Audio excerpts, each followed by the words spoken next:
أعوذ بالله من الشيطان اللعين الرجيم بسم الله الرحمن الرحيم اللهم صل على محمد وآل محمد وعجل فرجهم وسهل مخرجهم واحشرنا معهم وارزقنا شفاعتهم.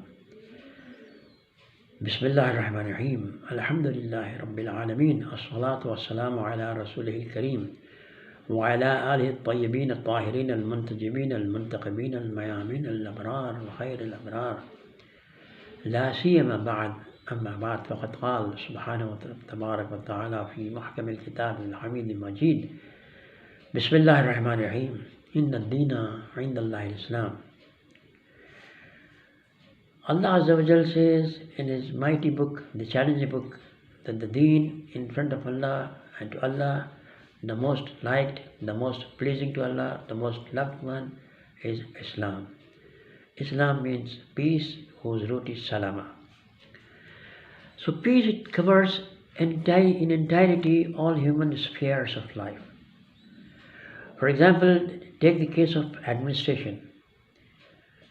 We will go to the chapter of administration later. First, we will talk about the subject of shirk, how shirk disturbs one's psyche, one's mental faculty, thinking faculty, and as such creates tension in one's body, in the mind. Its medical disadvantages it creates in a human being. Then how this human being with a disturbed psyche becomes a part of a society, making in the entire society a disturbed one. And it is for this reason, as in the first part we have just given a general outline of what is Tawheed and what is Shirk.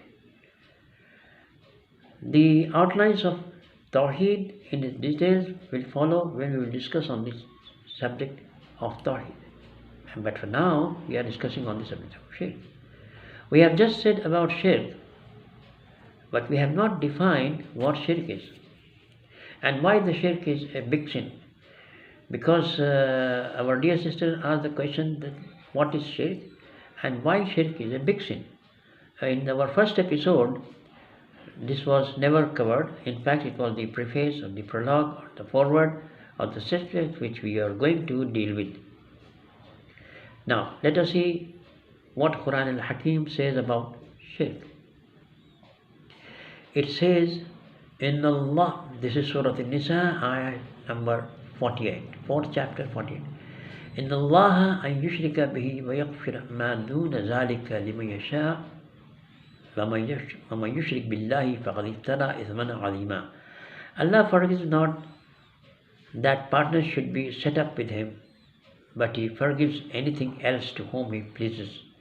To set up partners with Allah is to devise a sin most heinous indeed. This is Al-Nisa. Then at another place in the same chapter, Surah An-Nisa, ayah number 116, verse number 116, chapter 4, verse 116, it says, إن الله يغفر أن يشرك به ويغفر ما دون ذلك لمن يشاء ومن يشرك بالله فقد ضل ضلالا بعيدا. Allah forgives not the sin of joining other gods with Him, but He forgives whom He pleases other sins than this. One who joins other gods with Allah had strayed far, far away from the righteous path, from the right. Then in the Surah Al-Luqman, the chapter 31, verse number 13, it has come with reference of a word from Hazrat Luqman, where he says to his son as a wasiyah, as وَإِذْ Luqman libne. Hazrat Luqman says to his son, وَهُوَ يَعِظُهُ يَا بُنَيَّ لَا تُشْرِكْ بِاللَّهِ إِنَّ الشِّرْكَ لَظُلْمٌ عَظِيمٌ. Behold, Luqman said to his son by way of instruction, O my son, join not in worship others with Allah, for false worship is indeed the highest wrongdoing, partnering in His being, Zat, Sifat, position, status, officiate, power, will, irada. These are all sub-branches of this subject. Now the question is, why is Shirk a big sin? Shirk is a big sin because if we know the meaning of shirk or partnership, and then we will analyze in which meaning it is applied. We have said in part 1 that Allah Azza wa Jal is Ghani, Mustaghni, self-sufficient. He is not dependent on anybody. All are dependent on Allah Azza wa Jal. Now, what happens in shirk? Shirk means someone is partnering Allah. Number 1, someone is doing the job of Allah. Number 2, someone is competing with Allah. Number 3, someone is helping Allah. Number 4, someone is like Allah in sifat, ayn zat, qadim bizat. All sifat are ayn zat, la mahdud, unlimited, infinite, and zat wajib. It means that if we consider anybody other than Allah as Allah, we are coining him to be of the capabilities and capacities of a being that besides Allah there is someone also is zat wajib, na'uzubillah, or has attributes unlimited, na'uzubillah. And as Allah's sifat are inherent in him bizat, they are not given by anybody else. In fact, he gives as per his wish and desire to others on their deeds, or for taking our exam in temptation to see how we behave. As the bala, when he gives to somebody more of wealth, Allah wants to see that whether he spends on himself or he spends on others as in infaq. So this is just a test. And when Allah doesn't give to someone, it is not that Allah has become hard or tough to them or has no mercy on them. But in fact, he has tested in the situation that whether they ask in need of hour to him or to creature, to whom Allah has not given, but they call to persons who are other than Allah's emissaries, Allah's wasi, Allah's awliya which Allah has made, like Anbiya, Mursalin, Aima. Besides them, if one asks, then he is being shirk. But if one is asking help from Allah's appointed emissaries, like Anbiya, Mursalin, Aima, salam, then it comes under the system of Tawheed, that as per the instruction of Allah Azza wa Jal, he is asking to the one who have been assigned to help on behalf the word from Allah Azza wa Jal. We call it istighasa, mustaghis, as we see in Dua Faraj. Ya Muhammad, Ya Ali, Ya Ali, Ya Muhammad, ikfiyani fa innakuma kafiyan, wa nasrani fa innakuma nasiran, Ya Mawlana, Ya Sahib al-Zaman. Al-Ghaus, Al-Ghaus, Al-Ghaus. What is meant by Ghaus? Ghaus is just a legal term. As in the worldly courts we see that government appoints pleaders in the courts. So those who have no money to pay to the lawyers and they are caught in the court, but these are their defendants. But if the one who has case filed over them, he has good advocate, and this poor man has no advocate, then the government and the court provides a lawyer to support him. These are called pleaders. Pleaders are appointed by government. So, in the government of Allah Azza wa Jal, in the system of government of Allah, there are the pleaders which Allah has set. They are Anbiya, Mursalin, Aima. We see the word same, istighasa, in Surah Al-Qasas, where a Shia of Musa al-Salam asked for his help. The word istighas is also there. Hazrat Musa was the pleader of Allah to his ummah and for the mankind.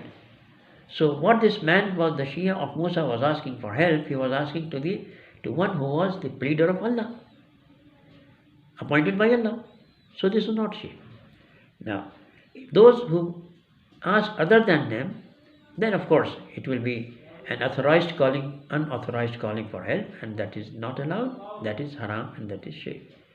Now, we have defined that shirk is when somebody is giving a place of Allah in attributes, in actions, like what Allah is Qadim Bizat, other than Allah, if we count as shirk, they are also like Allah with Qadim Bizat. It means that first sin is that we are bringing somebody parallel to Allah, number two, competing with Allah, and number three, we are making Allah Azza wa Jal, na'uzu billah, incapable of doing alone all the tasks. That is the reason, and that's about what there have been the need of partners to help Allah. If that be the case, will this not be a big sin? The fourth reason is that because all these things are a white lie, kizb wa iftira, and that too kizb wa iftira on Allah Azza wa Jal. And we know that kizb wa iftira is considered as big among the big sins. We call gunahane kabira, greater sins. So all these sins list we have listed for, they're all big sins. Now, since all these big sins are being done, and that too in the huzur and janab of Allah Azza wa Jal, that's why shirk is a big sin. Now, from the point of view of administration, also we see that we find in the Surah Al-Yusuf, when the Yusuf al-Islam asked his comrades, colleagues, so Hazrat Yusuf al-Islam says to his comrade, to his companion of the prison, أَأَرْبَابٌ مُتَفَرِقٌ خَيْرٌ أَمِ اللَّهِ الْوَاحِدِ الْقَهَّارِ. Is one Rabb better or many Arbab are better? Arbabun khair. Are many lords, the many one who rule you, are they better on you or just one Rabb? What does it mean? It means that on one man at one given time there should be one officer, one ruler, one administrator. It is for this reason we see that Imam Ali in his letter to Malik Ashtar says, "O Malik, when you," this is letter number 53 in Najul Balagha, where he says that, "Ya Malik, when you assign some job, some task, some project, you assign that to one officer or to one person or to one authority under you, and never give that work to two people." For what reason? The reason that if you assign one job to two people, then both, in case they do not do, then you will not be in a position to catch any one of them. Because everyone will say that since you gave this task to my other colleague also, I thought that he will do. So the other will also say, I thought he will do. And in that the work will not be done. But if you assign that job to one, and if he doesn't do, then you can catch hold of him. You can prosecute him. That I assigned you, you have not done. Number one. Number two, when you have two bosses in a company, and both have same powers, they can terminate you, they can finish your job if you do not listen to them. Now, what will happen if one of the bosses, he says, do this way, while the other one says, do the other way. Now there is a dispute between the two bosses. One is saying this way, one is saying that way. And if you do not listen to any of them, then both have the powers to terminate you from the services. So what will happen? If you listen to one and do not listen to the other, he will terminate you from this job. So this will be the second one also. So the entire life in a situation let you work for 10 years, 15 years, 20 years, 30 years. But in this situation, you are increasing your tension, mounting your tension, stress on your psyche. That every time, every hour, every day, you are thinking that what will be my day when any one of them may terminate you. Isn't it? Is it not natural? Now, in this situation, the human life is coming under tense situation, psychic diseases, which result in, we call it psychosomatic syndromes.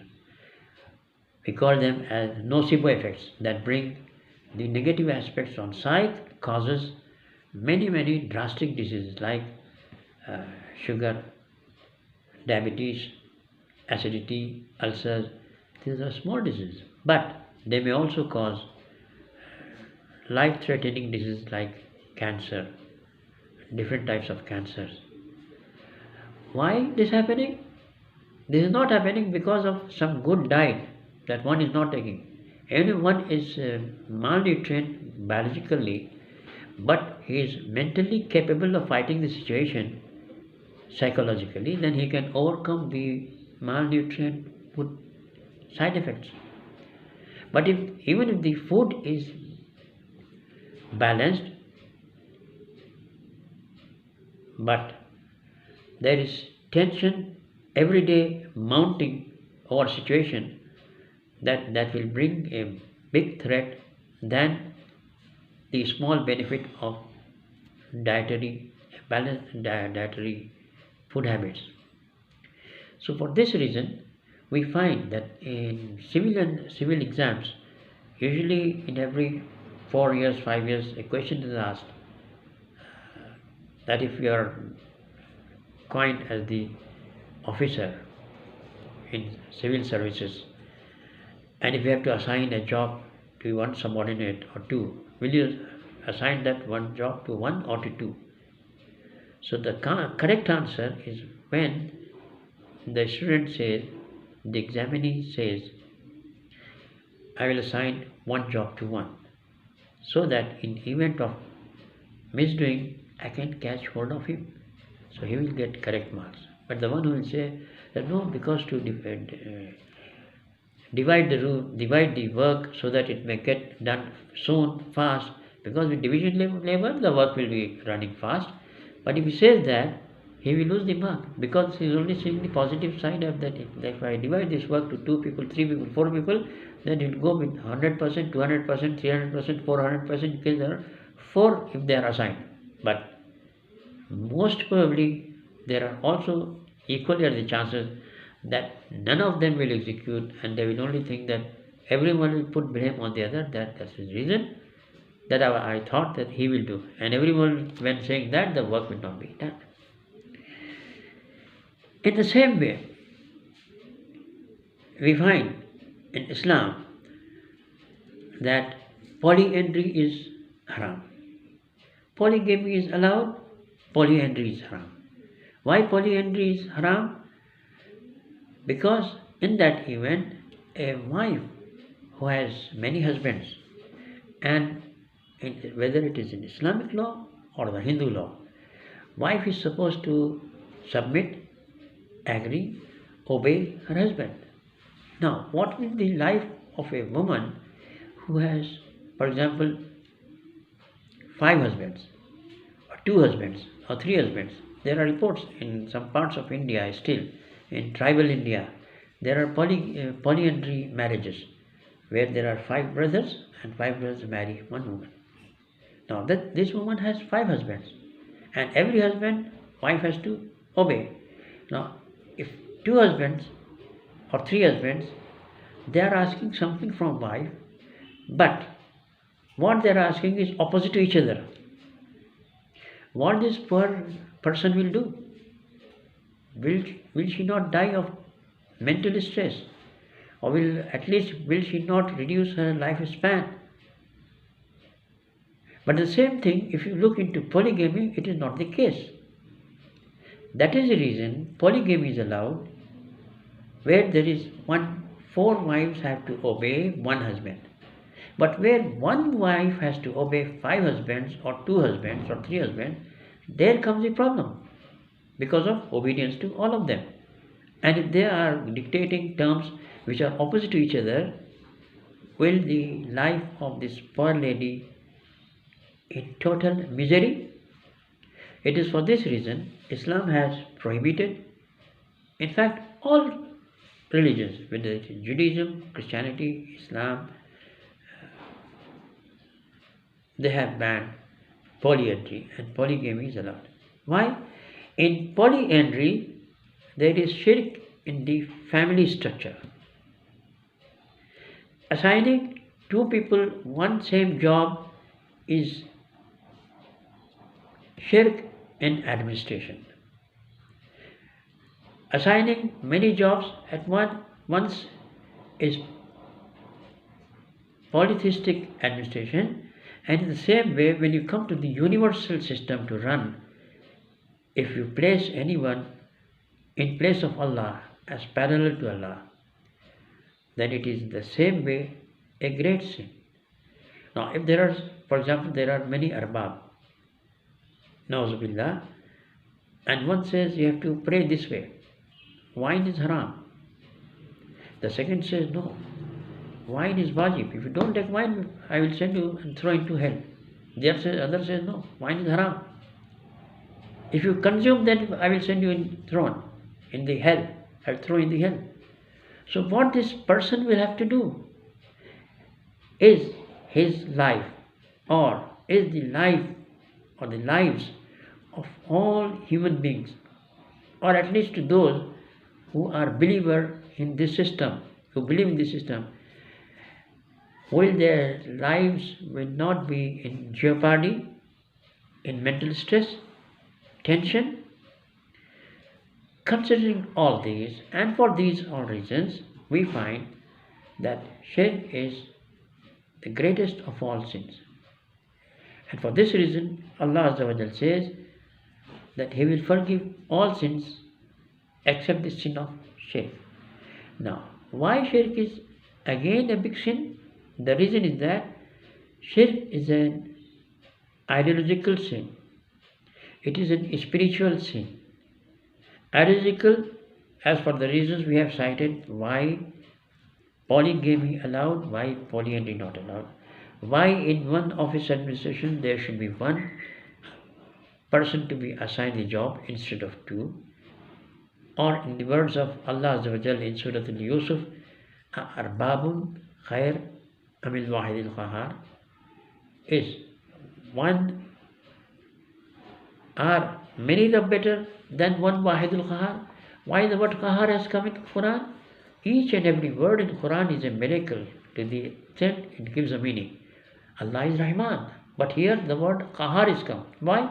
If there are many gods, if there are many Allah, then every Allah, every Rabb will be tough on his servant when compared to not listening to him, not obeying to him, and instead obeying to other Lord, other Rabb. So, if there are two Allah, like Ilahain, two gods, that is, we see that after monotheism, believing in one God, there are people who believe in two gods, like in the Iranian Zoroastrian school, in Zend Avesta, Ahriman and Yazdan. Yazdan is God of good, Ahriman is God of evil, or of negative values. So there are two. Then we have the Trinity. In Trinity there are three gods. Whether you take Judaism, Christianity, or Hinduism, this is Trinity, which is a big sin. The third is pantheism. What is pantheism? There are no three gods. There are millions of gods. What is the millions of God? It means that everyone, he considers himself to be God. How? When it comes to the issue and question of ego, everyone wants to dictate his terms, whether at the home level, over wife and children, or in administration, and he doesn't know that he is doing shirk. The greatest of all types of shirk is this shirk, to which we have the ahadith nabawiyah, which says that shirk is, there are two shirks, two types of shirk: shirk khafi, shirk jali. What is shirk jali? Shirk khafi jali means we see somebody attending to idols. We see there is an idol and somebody attending. But there is another type of shirk which is called shirk khafi, that is silent shirk, undetectable shirk. He doesn't realize that he is doing shirk. What is that shirk? If one is not submitting to the will of Allah by his heart or by his action, or he is giving preference to his will over the will of Allah Azza wa Jal. For example, if one is reciting Quran or is offering Salat, at the time when the Salat comes, he offers. But there are two types of people. One who wait for the time to come and offer Salat. These are the Ashikhane Salat, Ashikhane Ilahi. There are other also which say, okay, from 1 o'clock to 5 o'clock there is time for Salat. Okay, I will pray after this work is done, after that is done.